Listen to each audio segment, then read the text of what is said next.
Okay, so welcome to my lecture on modelling of power electronic DC converters for energy systems. So really what I want to focus on today are some basic DC to DC power converters, and we'll finish off by looking at how we can use them in energy systems, and we'll do some simple calculations as well. I've got probably about 35 slides to go through. So hopefully I should get through it in about an hour. So the purpose of this lecture is to look at fundamental power electronic converters in energy systems. So what we're talking about here is taking a high voltage to a low voltage to a high voltage, and some bi-directional power flow. So these are simple circuits, nothing very complicated. So we're going to look at the step down or the buck converter, step up or the boost converter, and then a bi-directional converter, which combines the step down and the step up into a single circuit. Look at the operation of them, main characteristics. I'll provide some simple equations to model the sort of power and energy flow, and we'll do this by ignoring the switching behavior. And then we'll do a simple example. I'll talk about losses and efficiency, and then we'll probably look at a slightly more complicated example where I'll actually put the efficiency into the calculations. So, introduction. What are we talking about? So, electrical energy manipulation, what we're usually trying to do is to maintain a stable supply to some system. So that might be a stable voltage or a stable current, but essentially we've got an input that could be widely varying. We've got an output which could be demanding different levels of current, and we've got a system that's trying to hold the output voltage, the voltage that's supplying the system, at a reasonably steady level. And if regulation is required, then we need to use a variable conduction device to drop the voltage. The old-fashioned way of doing this is a linear series regulator, which is an analog circuit. So here's an example of a very simple analog circuit where we take in our input voltage, we produce our output voltage on the right hand side, and we have this little box here which represents an analog series regulator. And basically what this device does is it drops the voltage from our input to our output while the current's flowing through it. So there's a power loss associated with operating this device. Brilliant for low power applications. For what we're talking about today, the losses are just too excessive and people don't use these technologies. Disadvantage of these linear regulators is you can only ever get a lower output voltage. If you need to step up the voltage, you need a different type of circuit. If we're thinking about AC systems, then we can use a transformer. This could be a variable transformer, or it could be a transformer with different number of turns, and we have tap changes to switch between the turns. And a variable transformer is a variac. And if you look at various circuits that have existed in the past, people have actually made automatic voltage regulator systems using variacs and motors, very clever feedback circuits. But obviously, this is a transformer, it's AC voltages only. If we need a DC voltage, then we'd need a rectifier in the system. So we're not going to look at these any further in this lecture. So what we're really going to look at are switch mode power converters. And basically what we have are power devices, transistors, MOSFETs, IGBTs. These are big power transistors that we turn on and turn off at a relatively high frequency. A high frequency relevant to the dominant dynamics of the system. And the system response, we assume, is dominated by the average rather than the instantaneous waveform itself. It's the average of the waveform, not the instantaneous waveform. And this is one of the circuits we're going to look at today. This is a buck converter, and I'll describe how it works, but basically this switch and this diode are turning on and off thousands of times a second, but this inductor and this capacitor are slow to react. So it doesn't matter how fast we turn these on, if we design the circuit right, it's the average of the voltage waveform here which appears as our output voltage, and I'll talk about that in a bit more detail. A good example is your heating system at home, your central heating system. You have radiators, which are good stores of heat, and obviously the heat from the radiator radiates into your room, And it takes quite a while for the temperature of a radiator to change, and even longer for the temperature of the room to change. So you have this room and radiator thing that has slow dynamics. And the boiler is operated by a thermostat. And basically what happens is the boiler turns on, the room heats up, the boiler turns off, the room cools down, but the average temperature feels relatively constant if the design of the thermostat is done very carefully. So this is an example of the type of switch mode operation that we're going to look at. Switch mode operation is very useful. It turns out that electrical machines, so electric motors, that could be in EVs, actuation systems, and mechanical. Being mechanical, they have relatively slow dynamics compared to the waveforms that we can excite them with, and they usually provide lots of filtering.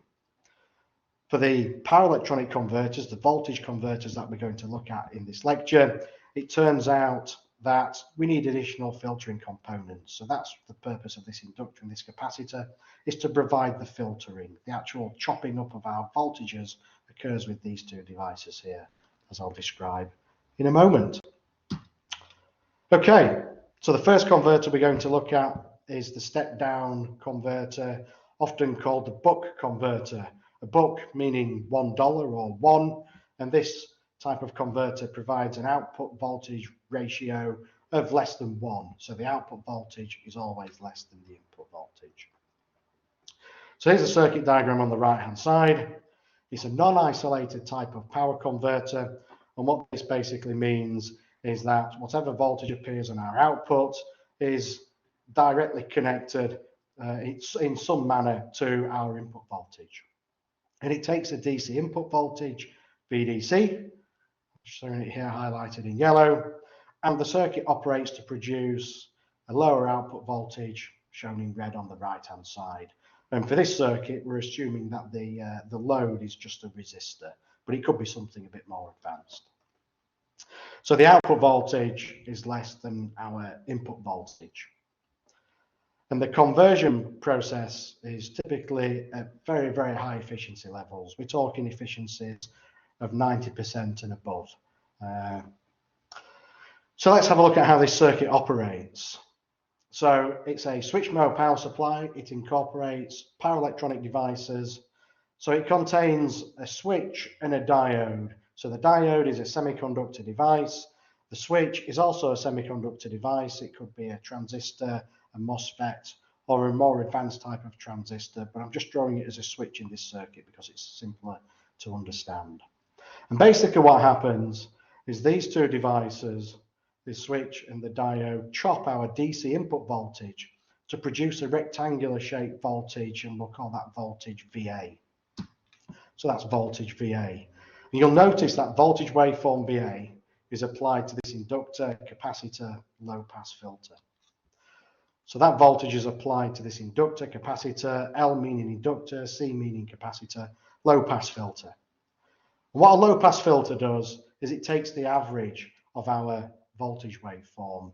And if we design our circuit correctly, taking the average of this high frequency waveform means we keep the DC component of the waveform, which is just the average, and we can neglect the higher frequency components.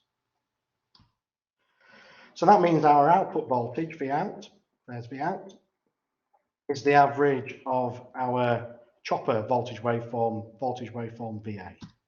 So there's V out highlighted in green. And this inductor and capacitor, L and C, form a choke input filter. There's L and C. The inductor is the primary energy store, and the capacitor is used to control the ripple voltage. Because this circuit is continuously switching, the energy is either the current from in the inductor is either flowing through the switch or flowing through the diode. This basically means that we've got pulsating currents going in and out of our capacitor.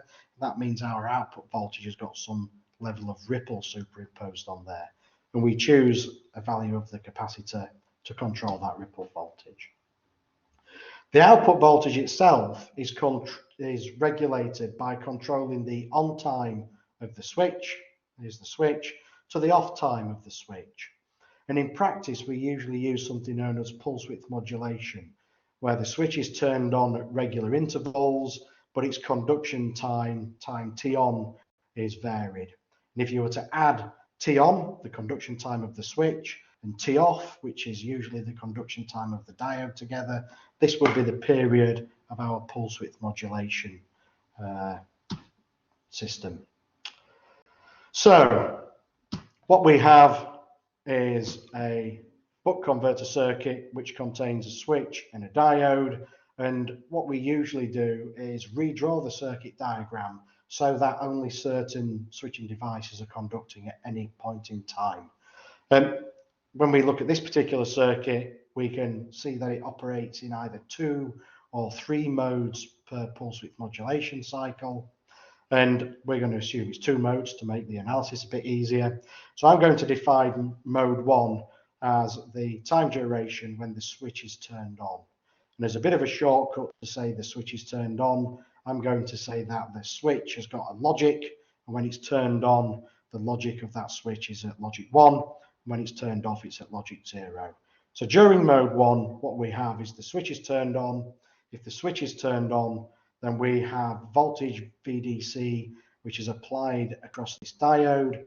So this diode will be reverse biased, and therefore it will not be conducting any current, and we can take it out of the circuit.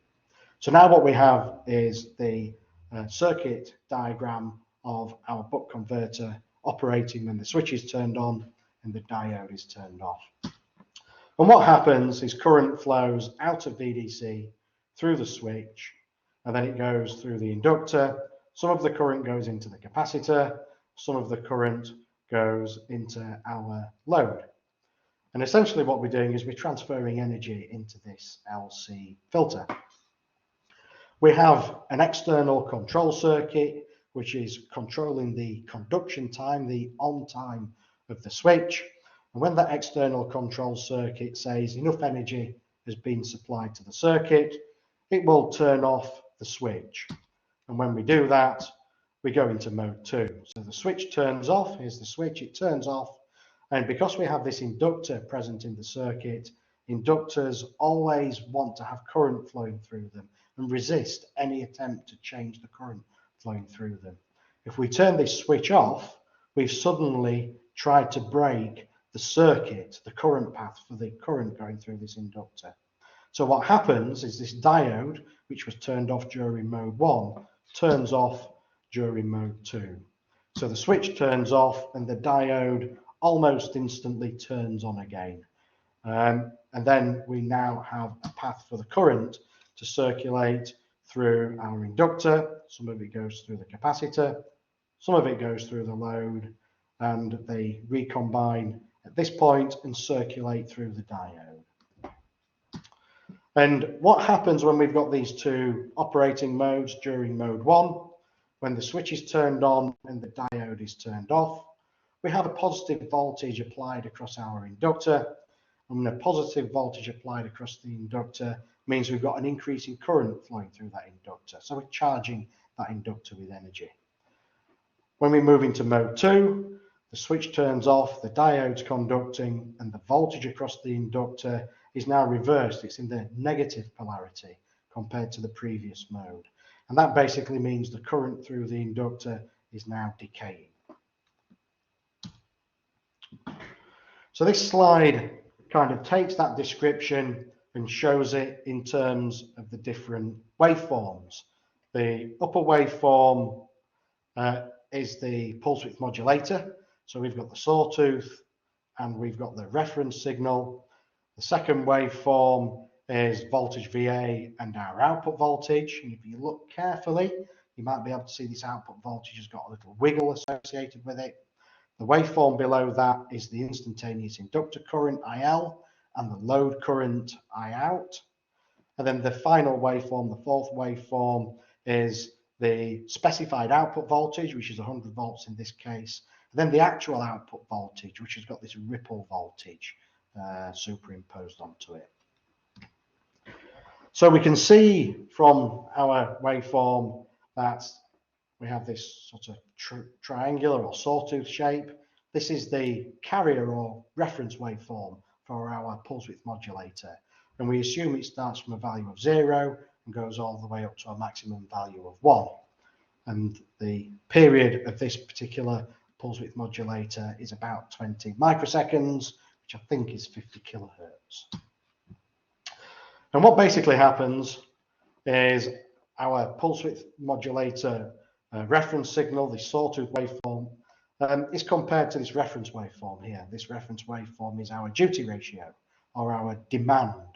And what happens is, while ever the sawtooth waveform is less than our reference waveform, our demand waveform, then the switch is turned on. And whenever the switch is turned on, we're basically applying our input voltage, which in this case is 400 volts, to our LC inductor capacitor low pass filter. So that's voltage VA. There's the output voltage. There's the output current. I'll just go back through that again. So during mode 1, what we have is our reference voltage is greater than our sawtooth waveform. That means the switch is turned on. The switch is turned on, and we can call this control input here the duty ratio, which is the ratio of the on time of the switch to the total pulse width modulation period. While ever the switch is turned on, we have a direct path from VDC to the inductor capacitor low pass filter, and that means that voltage VA is equal to 400 volts in this case. And what happens is we have a positive voltage across our inductor. So our inductor current, here is the inductor current IL, starts from a minimum value and then it increases linearly to a maximum value at the end of our on time. And there it is at the maximum value. So we're charging this inductor with energy. If we look at mode 2, during mode 2, the switch has been turned off and the diode is conducting. So we have kind of whited out this little area here. So now what we have is effectively 0 volts because this switch is turned off, the diode's conducting. If we just assume it's an ideal diode for the time being, we've got 0 volts applied to the inductor capacitor low pass filter. So voltage VA is approximately 0 now, but you'll notice that the output voltage is still being sustained because the output voltage is held by this capacitor here. Now we have a negative voltage across the inductor. Negative voltage across the inductor means we have a decrease in inductor current. So the current through the inductor, current IL, now decreases from its maximum value down to its minimum value. Okay, so that's the different modes. This is the waveforms. Let's take a closer look at those waveforms. We can see that this constant switching behavior leads to signals having a DC component. DC just means average, and also a ripple component. So if we look at voltage VA, we can see that voltage VA is a rectangular shaped waveform, and it actually has a duty ratio of 0.25, which means it's on for 0.25 or 5 microseconds in this case, and it's turned off, it's at 0 voltage for 35 microseconds. 15 microseconds. And so the duty ratio is 0.25. So this constant switching behavior means that we have ripple components associated with our inductor currents and our capacitor voltages. So let's look at the inductor current. We know that at the start of mode 1, the inductor current is at its minimum value, and at the end of that mode, the inductor current reaches its maximum value. And the difference between these two levels is our inductor ripple current. Our output voltage has exactly or very similar behavior. We have a minimum value and a maximum value, and the difference between those two values is our peak-to-peak ripple voltage. And the ripple voltage needs to be controlled by careful choice of inductor and capacitor value. It turns out in some applications the ripple voltage can cause things like microprocessors to reset and things like that. so you may need to keep the ripple voltage reduced to a certain level. For battery chargers, you may need to reduce the ripple voltage to a certain level to ensure that the battery isn't unduly being charged and discharged. Similar for the inductor current. The inductor current has this ripple associated with it, and that ripple causes additional losses in our inductor and therefore needs to be carefully managed. So that's the instantaneous behavior of a buck converter. What we're now going to do is to try and neglect this sort of ripple behavior and just focus on the DC or average response of the circuit. And the reason we're going to do that is because we're going to be looking at an example in a few minutes' time of an energy storage system. And energy storage systems contain batteries which can take many, many hours to charge, whereas the circuit itself is the power circuit itself is operating on timescales of microseconds.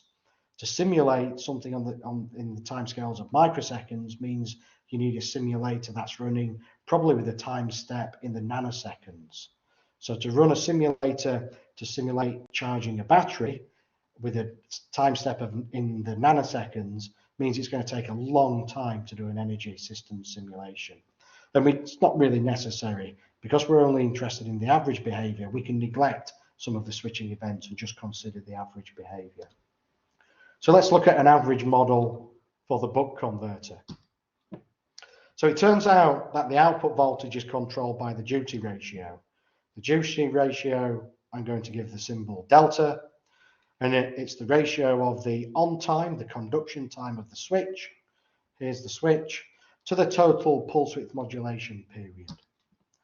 Once we've established this duty ratio factor, it turns out that we can say that our output voltage is equal to the duty ratio delta multiplied by our input voltage VDC. This is an approximation, but it's a reasonable approximation to make under most circumstances. Then we can look at the average inductor current. And what I will do is just slip back to the previous slide. If we look at the instantaneous inductor current, we can see that it goes from a minimum value to a maximum value and back to a minimum value again. The average value of this inductor current is actually equal to the output current. So the average value of inductor current IL is actually equal to the average value of our output current IOut. So if we just go back to the slide, we can say that our average inductor current, I'm giving it a capital I here to represent that it's a DC quantity, is equal to our output current. And if we know the output power, we can just divide that by the output voltage, and that will tell us what our average inductor current is going to be in any particular application. And from the power balance equation, if we assume that our output power is the output voltage multiplied by the output current, and if we assume that the circuit is 100% efficient, and that's equal to our input voltage, VDC, multiplied by our average input current. And I've given that the symbol capital I in. So that tells us that our input current is equal to our output power divided by our DC input voltage. And if you do a little bit of algebraic manipulation, you can see that it's equal to our duty ratio multiplied by our output current. So we can use the equations on this slide to help us perform some interesting calculations in an energy system. So what we now have, instead of this complicated circuit which is switching hundreds of thousands of times a second, we now have this simple block where DC to DC represents the power converter itself. There's an input to the power converter in the form of VDC and our input current IN. We get an output current, and this establishes an output voltage. And we have our power relationship with our input power equal to VDC IN and our output power equal to Vout multiplied by Iout. Okay, so that was the buck or the step down converter. We'll look at another converter now, This one's called the step-up converter or the boost converter. And this does the opposite function. It takes a lower input voltage and boosts it up to a higher output voltage. So again, this is a non-isolated power supply. There is a connection between our input, VDC, and our output, Vout. And it takes a DC input voltage, VDC, and produces a higher output voltage, Vout. So our output voltage for this particular circuit is greater than our input voltage. It's interesting to look at this circuit and notice that it contains the same components as the step-down converter. They're just in a different order, they're in a different configuration. That is what allows it to provide this boosting action. What I've done in this circuit diagram is I've replaced the switch with a transistor. So this is now looking a bit more like the real circuit diagram for one of these power supplies. This third terminal here is the control input, and this little waveform here represents our pulse width modulation waveform, which is controlling the conduction state of the transistor. So applications of the boost converter include boosting voltages, which is very useful, but it's also useful for shaping current waveforms, for power quality, such as power factor correctors, and for maximum power point tracking. And I'll describe why that happens in a few moments. So let's have a look at the description of operation. I'm going to do this in a little bit more simpler manner now. So during mode 1, we're going to assume the switch or the transistor's turned on and the diode's turned off. You can see the diode's missing out of the circuit. The transistor's conducting, and if the transistor's conducting, then what we've done is we've provided a path for current to flow out of VDC through this inductor, through the transistor and back round again. So essentially we're applying voltage VDC to this inductor. And what that means is we're charging this inductor with energy. So we're storing energy in that inductor in the form of a magnetic field. If we look at the output, we can see that the diode's not conducting. So whatever current is flowing into the load has to be provided by our output capacitor. So that basically means current's flowing out of this output capacitor, so the voltage on the output would actually be decreasing. During mode 2, here's mode 2, our transistor's turned off. The transistor's turned off here. We've got this inductor. As I mentioned previously, or for the previous circuit, the inductors do not like you to change the current through them very quickly. So as we turn off this transistor, the inductor forces the voltage at this node to go positive. And eventually, the voltage at this node will go more positive than our output voltage, forcing this diode to turn on.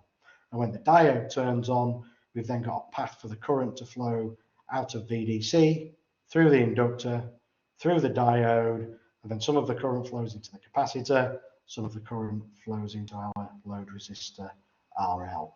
And this switching transition between the transistor turning off and the diode turning on occurs very quickly, tens to hundreds of nanoseconds usually.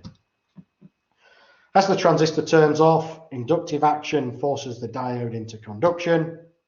The energy that was stored in the inductor, a lot of it is transferred into the capacitor, some of it also sneaks into the load as well. And as before, the capacitor is used to control the amount of ripple voltage that's present on our output. So if we now look at the waveforms, I'm showing the waveforms in a very similar order. The upper waveform is the pulse width modulator signal. The second waveform is the voltage across the switch, that's voltage Vs and the output voltage. The waveform below that is the inductor current, so the blue line is the instantaneous inductor current, the constant line is our output current over here. And then the final waveform is our instantaneous output voltage, and then the desired or average output voltage, which is about 400 volts in this case. So as before, we operate this circuit with pulse width modulation. So the switch or the transistor is turned on at fixed intervals. So the transistor switches on here at time 20 microseconds. It's then turned on for 10 microseconds in this case, and then it turns on again 10 microseconds later. So the period here is about 20 microseconds, or I think it's 50 kilohertz. The duty ratio, it turns out, is 0.5 in this particular set of waveforms. And as before, because we've got this constant switching behavior, we see that the instantaneous inductor current and the instantaneous output voltage contains an average value and also has this ripple component associated with it as well. If we look at the inductor current, you can see that the average value is about 16 amps, and you can see that the output current is about 8 amps. And you can see the duty ratio here is 0.5, and there's a relationship between the average inductor current and the output current that I'll show in a few moments. But you'll also notice that the inductor current, or the average inductor current, is much greater than our output current. And that's because this is a boost converter, and power in must be equal to power out. If the output voltage is being boosted, then if the input power is constant, then that means there must be a balance between the voltages and currents that are flowing on either side of the converter. And we have a similar issue with ripple voltage appearing on the output of our buck converter. So you can see that we have a maximum value and a minimum value, and the difference between them is our output voltage ripple. So let's just consider average models. Again, this circuit is controlled by the duty ratio. The duty ratio is the ratio of the on time, the conduction time of our transistor to the pulse width modulation period. And it turns out that the output voltage in this particular converter is equal to our input voltage VDC divided by 1 minus the duty ratio. The output current we can find from a power balance, so the output current I out is equal to the output power divided by our output voltage.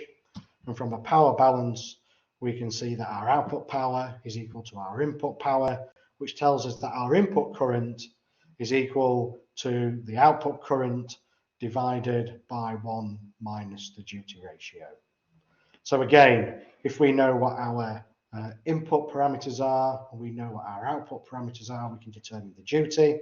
Or if we know what the duty ratio is and we know what the input parameters are, we can work out what the output voltage is, etc., etc. So again, we now have this basic building block that we can use to help us analyze energy systems. So the final circuit to talk about is this bidirectional converter. And it turns out that this converter is a combination of both a buck converter and a boost converter. So here is the bidirectional converter. So it's a buck converter under certain circumstances, and we can use it to transfer energy when it's operating as a buck converter from the high side. This is the high voltage side. Here's the high voltage side to the low voltage side. And we can use it as a boost converter to transfer energy from the low voltage side to the high voltage side. And I'll explain how that works on this slide here. So let's just consider buck mode. We're wanting to take energy from the high voltage side on the left-hand side and transfer it to the low voltage side on the right-hand side. So the power flow is, in this instance, left to right. So we're transferring energy from battery V high to battery V low. And the idea here is that the voltage V high is greater than voltage V low. And it turns out that switch S1, there's switch S1, and diode D2 form a chopper, just in a similar manner to what we saw with the buck or the step-down converter. And during this mode of operation, switch S2 and diode D1 are inactive, so I can ghost them out of this particular circuit diagram. And then what we do is we switch 1 with a duty ratio of delta, And then current can flow when switch 1 is turned on. Current flows from V high, a bit of a delay on this, from V high through the switch, through the inductor and into V low. And when the switch is turned off, diode D2 turns on, providing a path for the inductor current to circulate through the load, back through D2 and back through the inductor and through the load again. And the power balance, assuming it's 100% efficient, we have our DC input voltage V high, our DC, our average input current I high, we use a capital letter here, is equal to V low multiplied by I low. So if there's a power balance, and if we know the power on one side and we know the voltage on the other side, we can work out the unknown current, etc. And because this circuit is working in buck mode and it essentially looks like a buck converter, it has the same relationship as a buck converter. So the low output voltage is equal to the high output voltage multiplied by the duty ratio. And the current relationship, we say that the high side current is equal to the low side current multiplied by the duty ratio. So that's it operating in buck mode. That's useful if you're taking a higher voltage and wanting to transfer energy to a lower voltage. Boost mode, power flow is in the opposite directions, and now power flow is going from the right hand side to the left hand side, from the low voltage supply to the high voltage supply. So we're transferring energy from battery V low to battery V high. And in this case, it turns out that S2 and D1 form the chopper. So this transistor, or this, it's an IGBT device actually, this IGBT and this diode form the chopper. Switch S1 and diode D2 are inactive, so they're ghosted out of the circuit. And we switch S1 with a duty ratio we'll call delta again. When switch S2 is turned on, current flows out of V low, through the inductor, through the IGBT, from the collector to the emitter, and looping back round again. So we're charging this inductor with energy.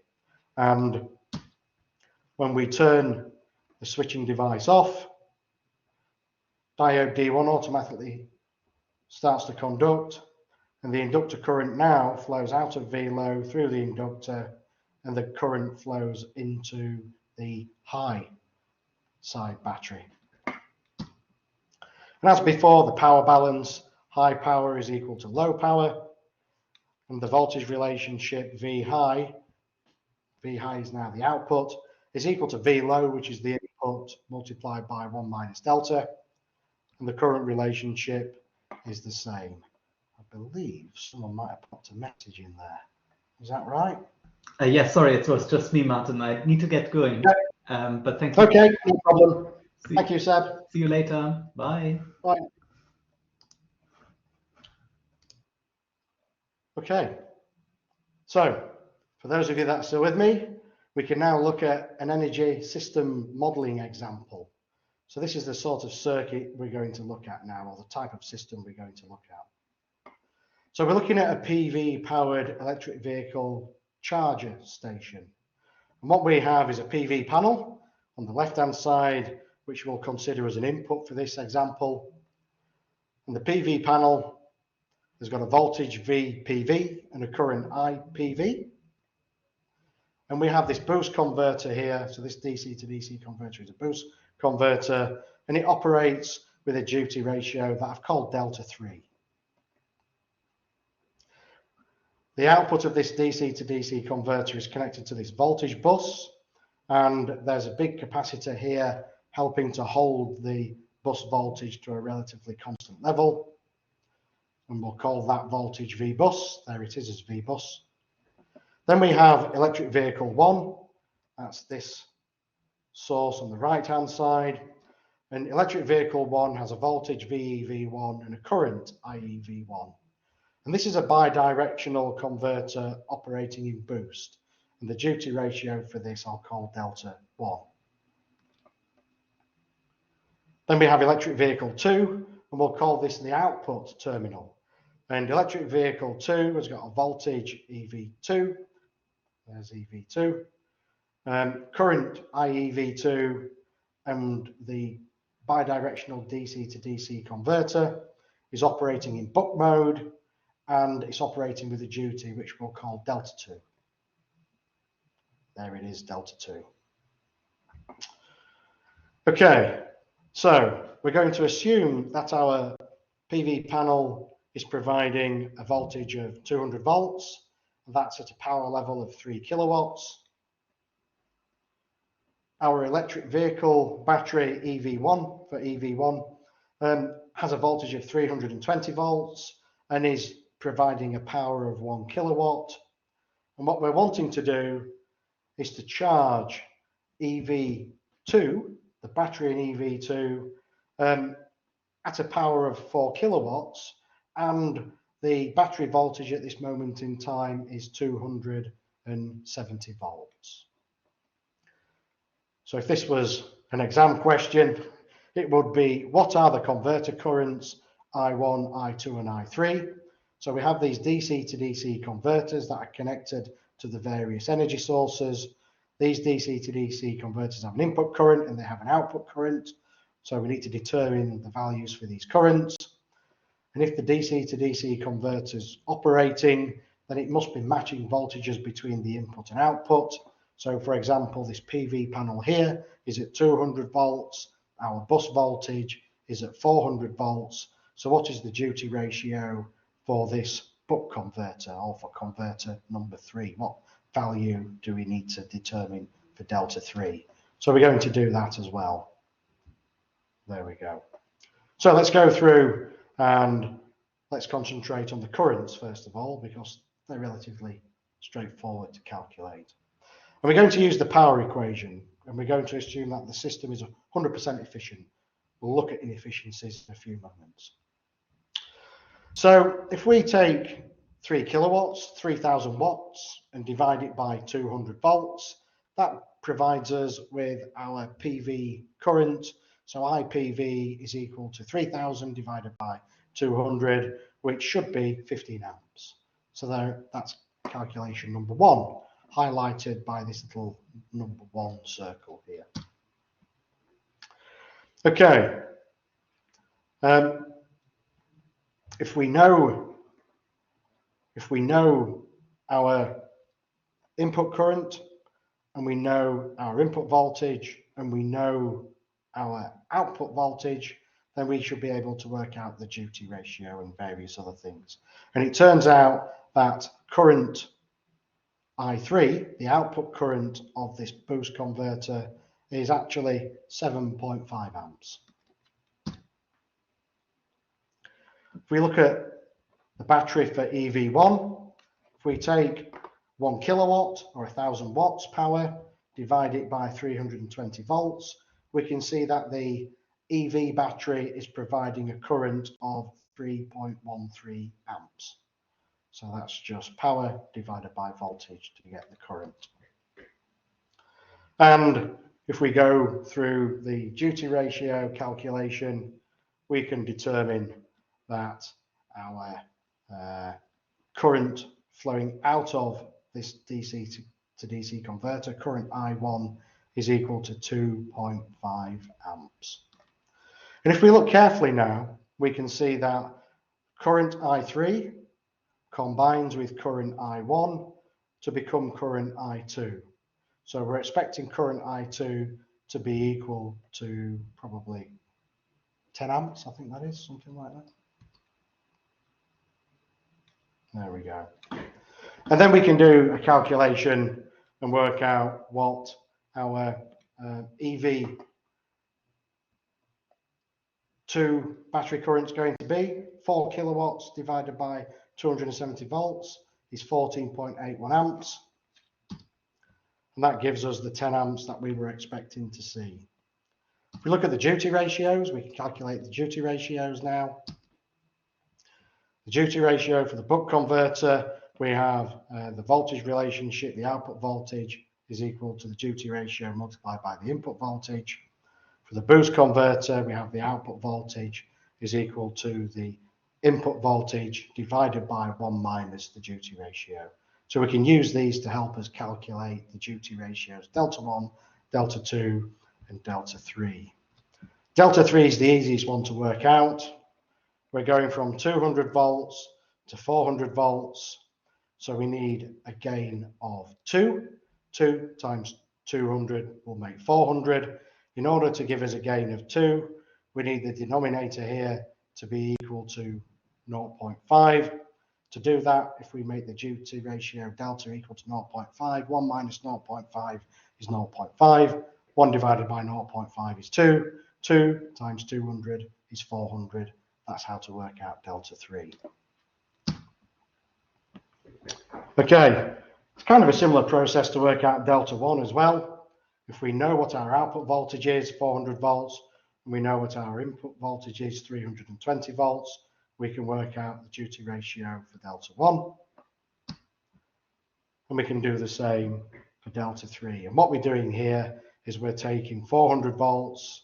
Here's 400 volts from the bus voltage. Here's the bus voltage appearing here. And we're stepping it down to 270 volts.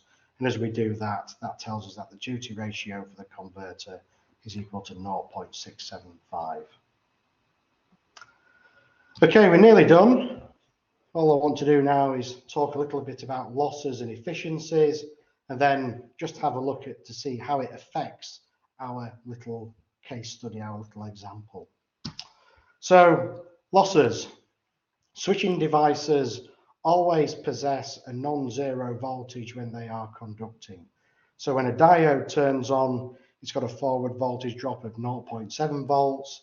A power diode could have a forward voltage drop of 1 to 2 volts, to be perfectly honest. And these are known as on-state conduction losses. So whenever a power device is conducting current, there's going to be conduction losses associated with it. It also takes a finite amount of time for these switching devices to turn on and turn off. So when a device is turned on, it's conducting current. When a device is turned off, there's no current flowing through it. And when a device is turning on or turning off, the current is transitioning from its off state to its on state, from its on state to its off state. So the current's changing and the voltage is changing at the same time. Multiply those two together, and that gives us a power loss known as a switching loss. So we just look at the waveform that's appeared below. This waveform kind of corresponds to the circuit on the right-hand side. So the circuit on the right-hand side, we've got a supply voltage VDD. We've got a current source which represents an inductive load. Most circuits possess an inductive load. And then we've got this device here, which is a MOSFET. It's another type of transistor. It's just a power electronic switching device. And what we're going to do is we're going to turn the MOSFET on and off. And it turns out that it takes a finite amount of time for it to turn on, finite amount of time for it to turn off. And as it's turning on and off, the voltages and currents are varying, and that gives rise to power losses. So the blue curve is the drain to source voltage, the voltage across the switching device. The red waveform is the drain current, the current that's flowing through the load, also flowing through the switching device. And if we start over here at time 0, we assume that the switching device is turned off and there's no current flowing through it, and it's supporting our supply voltage VDD. And then we command the device to turn on. There's a delay before the device actually starts to do anything. And then the device starts to turn on. And as the device starts to turn on, the current through the device changes, and then the voltage across the device changes. And then eventually the device is fully turned on. There's a small voltage dropped across the device while it's turned on. So this is during the conduction time. And then we try to turn the device off. As we turn the device off, the voltage across the device falls from its on-state value to the supply voltage VDD, and the current falls from its on-state value down to 0 again. And the thing to take from this is that we have instantaneous power loss. If you multiply voltage, multiply current together, that gives us power. And we can see that during the conduction time, there's a voltage across the device, there's a current through the device. So this green waveform shows that there is a power dissipation that occurs across the device. But during the switching event itself, there's also power dissipation. And quite often, the power dissipation during the switching event is much greater than the power dissipation during the device's conduction time. What does all this mean? It means that there are conduction losses that we need to account for, switching losses that we need to account for. The conduction losses we can calculate knowing the on-state current and the on-state voltage and the conduction time. The switching losses, it's quite difficult to calculate these, so we usually estimate them from the energy loss during turn on and energy loss during turn off from values obtained from the data sheet. There's also an inductor present in the circuit. Inductors are made out of windings. Windings have resistance, so there's copper loss due to resistance.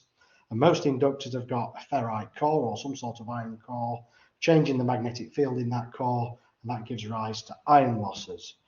So the total loss that occurs in a system is equal to all the conduction losses of all the devices in the circuit, all of the switching losses of the devices in the circuit, and losses associated with the inductors, and there may be other losses I've not considered.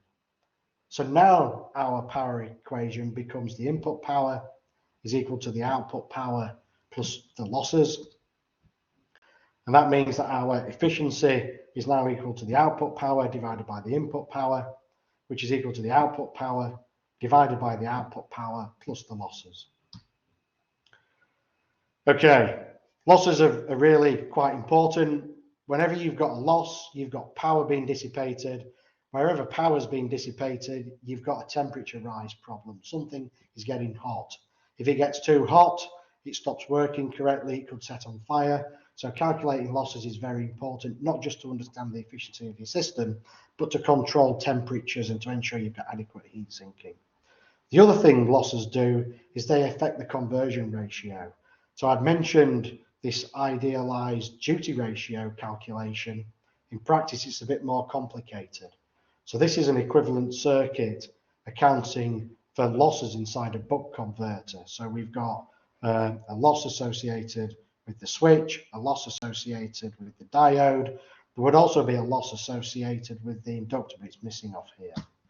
The equation that now relates the output voltage to the input voltage in the duty ratio is much more complicated because you put all of these factors in. And that's why we usually ignore them to make simple calculations.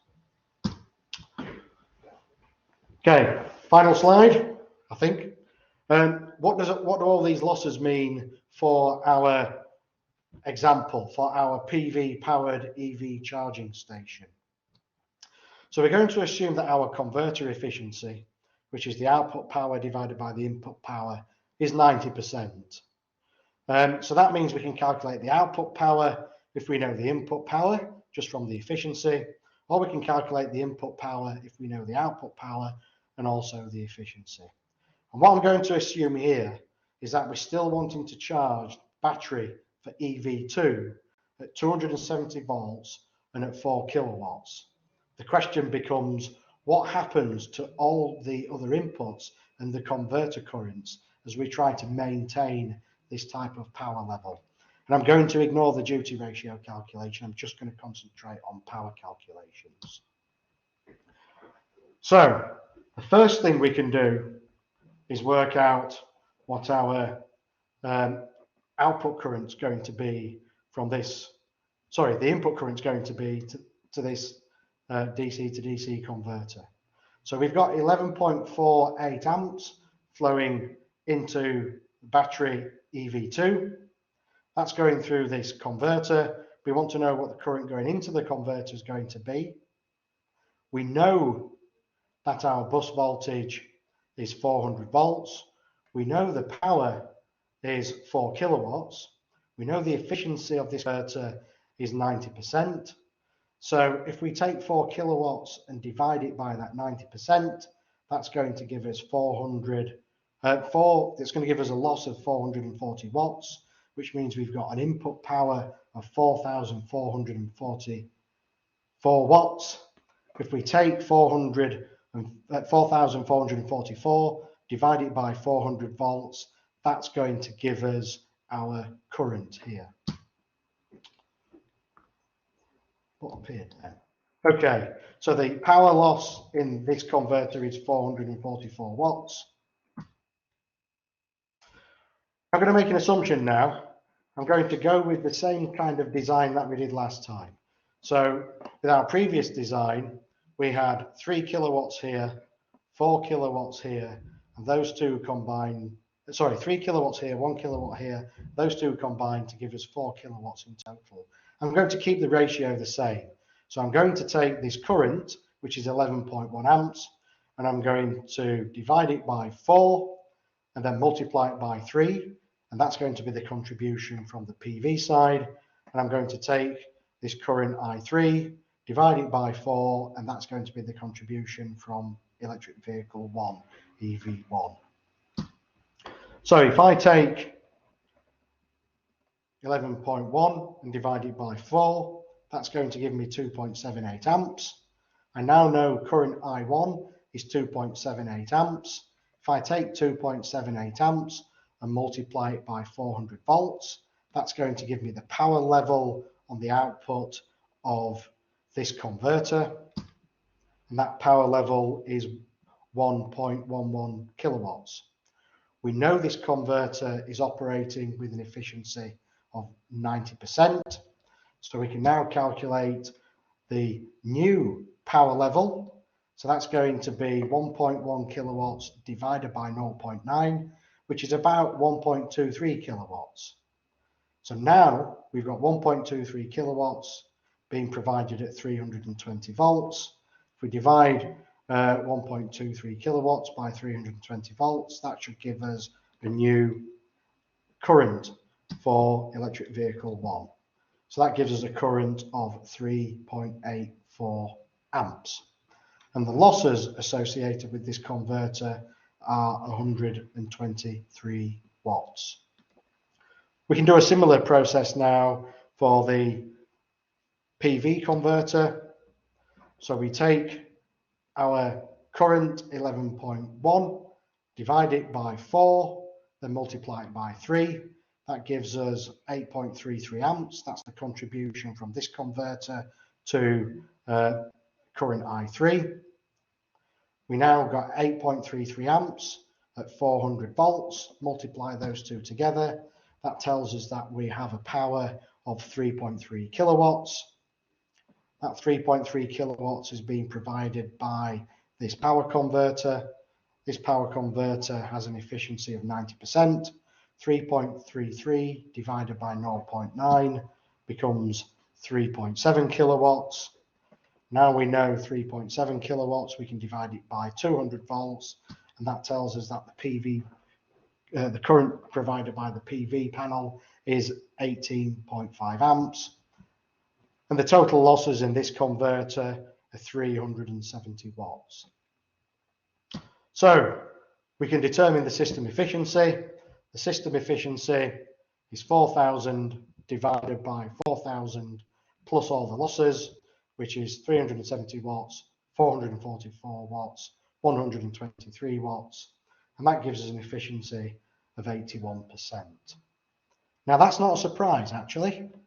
If the efficiency of this converter is 90% and the efficiency of this converter and this converter is also 90%, then if you take 90% and multiply it by 90%, that's going to give you 81%.